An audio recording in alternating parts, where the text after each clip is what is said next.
आइए एक बार फिर से आपको गुजरात के अहमदाबाद ले चलते हैं, जहां पर प्रधानमंत्री नरेंद्र मोदी इस समय मौजूद है, अपनी मां का आशीर्वाद लेने के लिए पहुंचे हुए हैं और आज वो वोट भी देने वाले हैं। अब से कुछ देर पहले उन्होंने ट्वीट भी किया था और लोगों से भी अपील की थी कि अपने घरों से बाहर निकले, अपने मताधिकार का इस्तेमाल करें और वोट जरूर दें। देखिए दो तस्वीरें आपके सामने हैं, आप बीजेपी के राष्ट्रीय अध्यक्ष को देख सकते हैं। एक तस्वीर में अमित शाह जो पहली बार चुनाव लड़ रहे हैं गांधीनगर सीट से, और वहीं दूसरी तरफ ये काफिला पीएम मोदी का, जो अपनी मां से मिलने पहुंचे हैं पीएम मोदी। जी हाँ, प्रधानमंत्री नरेंद्र मोदी अपनी मां से मिलने पहुंचे हैं। अब से कुछ देर पहले हमारे chief political editor Manish Awasthi ji लगातार इस बात को कह रहे थे कि ये तस्वीरें अब इस तरीके से हैं कि ये तय करेंगी कि लोग किस तरीके से इन तस्वीरों को देख रहे हैं, क्योंकि मां के साथ कैसे मिल रहे हैं प्रधानमंत्री, मां उनके सर पर हाथ फेर रही है। एक भारत का समाज है जो इस तरह का कनेक्ट कायम कर लेता है आपस में, और ये तस्वीरें बहुत कुछ यहां पर दिखाती भी हैं, क्योंकि अमित शाह मौजूद हैं, अरुण जेटली मौजूद हैं, गांधीनगर से अब तक उम्मीदवार रहते थे, जीतते थे, लालकृष्ण आडवाणी, वो भी वहां पर जाकर अपना वोट डालेंगे। तो करीब करीब गुजरात में बीजेपी का जो एलीट है वो यहां पर मौजूद है। मनीष जी, आप हमारे साथ लगे हुए हैं, इस वक्त बने हुए हैं। ये जो तस्वीरें दिखाई पड़ रही हैं गुजरात की 26 सीटों के लिए, इन तस्वीरों के क्या मायने हैं? देखिए, एक उत्सुकता भी है। उत्सुकता अमित शाह को, जिस तरह से अमित शाह खड़े हैं, एक तो प्रधानमंत्री के आगमन की तैयारी में वो वहां खड़े हैं कि वहां पर वो मौजूद हैं, प्रधानमंत्री हैं और पार्टी के अध्यक्ष, और साथ ही साथ वो खुद चुनाव लड़ रहे हैं। पहली बार वो लोकसभा के मैदान में अपना ताल ठोक रहे हैं, और हालांकि अभी राज्यसभा के सांसद हैं, लेकिन मेरे ख्याल से सबसे बड़ी चुनौती उनके अपने गृह प्रदेश में 26 में से 26 सीटों को वापस विजयी बनाकर पार्टी के लिए अपना परचम लहराना, उसी गुजरात में जहां से वो 26 सीटें पाए थे। और ये जिस सीट से लड़ रहे हैं राजीव, ये 9 बार से लगातार बीजेपी की झोली में रही है, शायद 1991 से सर, 91 से, और उसके साथ साथ अटल बिहारी वाजपेयी हों, लाल कृष्ण आडवाणी हों, ये सारे तमाम बड़े चेहरे बीजेपी के यहां से चुनाव जीत चुके हैं। तो मामला दिलचस्प है, लेकिन जरूरी यह है कि पूरी 26 सीटें, क्या 100% बीजेपी इस बार 2019 में भी कमाल कर दिखाएगी गुजरात में? यही बड़ा सवाल है। और मनीष जी, जिस तरह से हम कांग्रेस को देख रहे हैं इस बार, कांग्रेस की तरफ से प्रियंका गांधी वाड्रा भी पहुंची गुजरात, और वो भी प्रियंका गांधी बहुत ज्यादा प्रचार कर रही हैं और रैली करती हुई नजर आ रही हैं गुजरात के अंदर भी। तो ये जो दावा कांग्रेस की तरफ से ठोका जा रहा है कि इस बार 26 में से सारी सीटें, तो जाहिर सी बात है बीजेपी के खाते में नहीं जाएंगी। बीजेपी को कड़ी चुनौती देने के लिए इस बार कांग्रेस भी पूरी तरह से मैदान में है। देखिए, कांग्रेस ने जो प्रदर्शन विधानसभा चुनाव में किया था कांचन, उससे लबरेज मुझे ऐसा लगता है, हालांकि कई झटके भी लगे, कई कांग्रेस के विधायक छोड़कर उन्होंने पाला बदल दिया, लेकिन उसके बावजूद मुझे ऐसा लगता है कि इस बार 100% वाली स्थिति राजीव दिखाई नहीं देती, लेकिन पुरजोर कोशिश होगी। मनीष जी, माफी चाहूंगा, आपको यहां पर रोक रहा हूं, लेकिन एक जगह यहाँ एक बात ऐड करना चाहूंगा। यहां पर वो तिकड़ी तो अब नहीं दिख रही है, वो पाटीदार आंदोलन का जो असर था पिछले विधानसभा चुनाव में, यहां पर अल्पेश ठाकोर अलग हो चुके हैं, जिग्नेश मेवाणी अब तक प्रचार में उस तरह से आए नहीं है जिस तरह से वो पहले आ रहे थे, हार्दिक पटेल की अपनी स्थिति आप समझते हैं, तो ये वो वाला असर तो नहीं दिख रहा। तो यहां पर कांग्रेस किस बात को लेकर दम भर रही है? इसमें एक चीज है राजीव, वो असर नहीं दिख रहा, लेकिन सब कुछ बिखरा हुआ है। कांग्रेस अपनी 4-5 सीटों पर पुरजोर ताकत लगाएगी।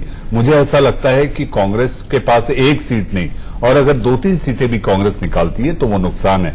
इस बार जंग एक सीट की है राजीव, और वो एक सीट बीजेपी कभी नहीं चाहेगी जहां उसका 100% जो प्रमाण था वो कहीं ना कहीं धूमिल हो या कमजोर। और ये बड़ा झटका भी माना जाएगा, जिस तरह से मनीष जी आप कह रहे हैं कि एक नहीं, बल्कि आपके हिसाब से, जिस तरह से मैं आपको सुन रही हूं, आप 5 से 6 सीटें बता रहे हैं कि कांग्रेस के खाते में जा सकती हैं। तो ये बीजेपी के लिए एक बड़ा झटका भी होगा गुजरात में, कांग्रेस को 5 से 6 सीटें दे देना। देखिए, कांग्रेस, जैसा कि अभी राजीव भी कह रहे थे, हम चर्चा भी कर रहे हैं कि प्रियंका लगातार रात दिन एक किए हुए हैं, और इस तरह रात दिन एक किए होने का मतलब आप ये समझिए कि प्रियंका कोई कोर कसर नहीं छोड़ रही चुनाव प्रचार को लेकर। सारे अपने घोड़े उन्होंने खोल दिए, दांव खोल दिए, लोग लगे हुए, राहुल अपने स्तर पर लगे हुए हैं। तो ये कांग्रेस को फायदा निश्चित देगा। और आप ये समझिए 2014 से 2019 के बीच की एंटी इनकम्बेंसी, आप याद करिए सूरत का वो इलाका, हालांकि विधानसभा में सबसे अच्छा जो आप ये प्रदर्शन रहा है वो सूरत क्षेत्र से रहा है, जहां बीजेपी को सबसे ज्यादा सीटें मिली हैं। मनीष जी, मैं रोकना चाहूंगा यहाँ पर बारामती से अभिषेक शर्मा हमारे साथ जुड़ गए हैं और साथ में अरविंद शर्मा हमारे साथ अहमदाबाद से जुड़े हुए हैं, क्योंकि तस्वीरें हम अहमदाबाद से दिखा रहे हैं। तमाम बड़े नेता, प्रधानमंत्री वहां पहुंचे हुए हैं। तो सीधे अरविंद के पास चलते हैं। अरविंद, ये तस्वीरें किस तरह का वहां पर लोगों में जोश पैदा कर रही हैं? तमाम बीजेपी कार्यकर्ता आसपास खड़े हुए हैं। जाहिर सी बात है, गुजरात में तस्वीरें बहुत असर डालेंगी।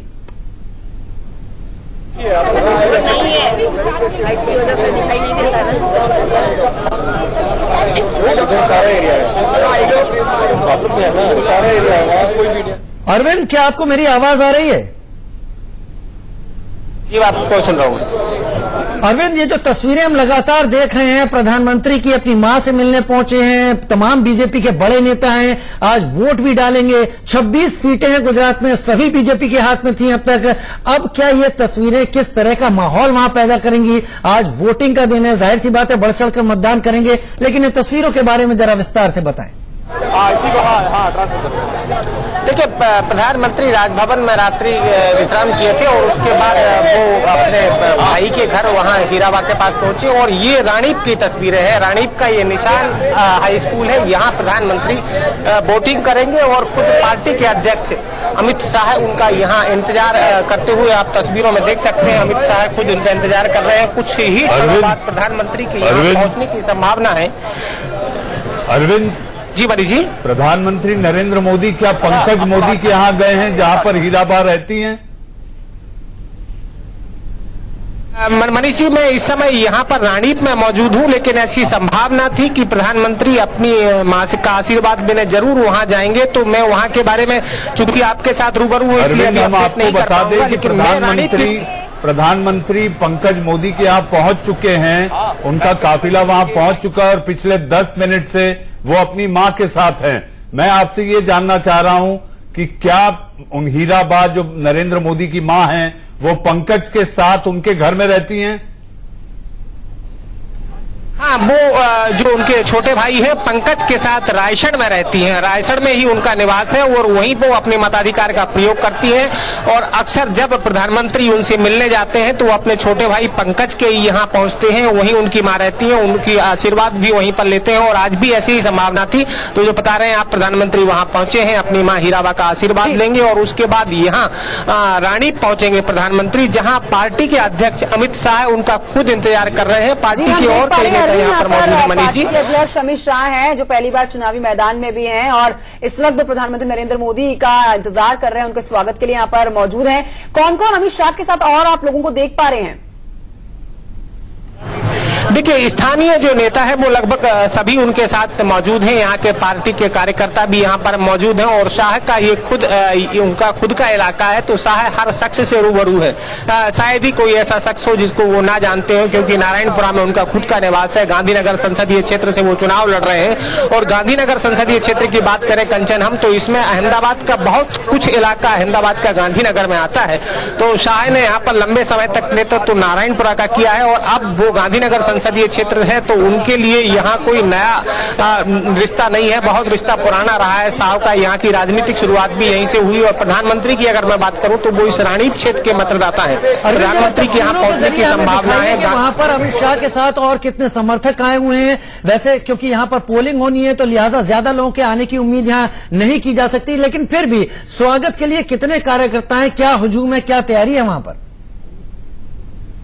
देखिए राजीव, मैं कैमरामैन से कहूंगा कि वो दिखाने की कोशिश करेंगे। आप प्रधानमंत्री के आने के मद्देनजर यहाँ पर सुरक्षा के पुख्ता इंतजाम किए गए हैं। चारों तरफ का जो एरिया है वो लोगों के लिए, जो मतदाता हैं उनको आने के लिए निर्धारित किया गया है। इसके अलावा यहाँ सुरक्षा व्यवस्था पुख्त है। स्थानीय लोग यहाँ पर पहुंच रहे हैं और अगर पार्टी के कार्यकर्ताओं की बात करें तो यहाँ पर पार्टी के कार्यकर्ता भी मौजूद है। भारतीय जनता पार्टी के अध्यक्ष भी यहाँ कुछ देर बाद यहाँ पहुंच रहे हैं, यहाँ मौजूद है। ऑलरेडी प्रधानमंत्री के आने का इंतजार है। तो अरविंद, आप सुबह से वहां पर मौजूद है। वैसे तो प्रधानमंत्री नरेंद्र मोदी अपनी मां से मिलने के लिए पहुंचे ही हुए हैं और मां से कितनी देर मिलना है, कब तक मिलना है, इसका कोई समय भी नहीं है। लेकिन आपके पास कोई जानकारी प्रधानमंत्री नरेंद्र मोदी के कारवां के आगे बढ़ने की, कब तक वो पोलिंग बूथ तक पहुंचेंगे और कब तक आज वो मतदान करेंगे, कोई समय जानकारी आपके पास? देखिए कुछ ही मतलब आपसे मुश्किल से 10 मिनट का समय रहेगा जब प्रधानमंत्री यहां पर पहुंचेंगे, क्योंकि जिस प्रकार से सुरक्षा तैयारियां हैं वो मुस्तैद हो चुकी हैं। तमाम लोग यहां पर मौजूद हैं और प्रधानमंत्री के आने की संभावना जताई जा रही है। चूंकि पूर्व निर्धारित कार्यक्रम प्रधानमंत्री 7:30 का था, लेकिन कुछ उसमें वो अपनी माता का आशीर्वाद देने पहुंचे तो उसमें कुछ विलंब जरूर हुआ है, लेकिन प्रधानमंत्री के यहाँ पहुंचने की बहुत जल्द संभावना है कि प्रधानमंत्री कुछ ही क्षणों में यहाँ पहुंचेंगे।